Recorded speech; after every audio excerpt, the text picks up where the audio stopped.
Perpanjangan operasi Satgas Madagoraya dilakukan lantaran masih adanya sisa daftar pencarian orang yang berjumlah 4 orang. Wilayah operasi Satuan Tugas Madagoraya mencakup Kabupaten Poso, Kabupaten Sigi, dan Kabupaten Parigi Motong.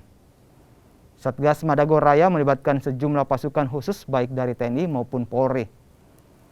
Dengan perpanjangan operasi Madagoraya diyakini selain mengejar sisa DPO, Satgas juga akan menjamin keamanan warga di pedalaman di 3 kabupaten. Sejumlah pos sekat kejar telah didirikan di titik rawan perlintasan kelompok tersebut. Operasi kepolisian ini atau operasi Madagoraya tahap keempat ini sudah direncanakan. Jadi tahap ketiga nanti selesai pada akhir bulan ini dan tahap keempat akan dilanjutkan sampai dengan tertangkapnya 4 DPO ini.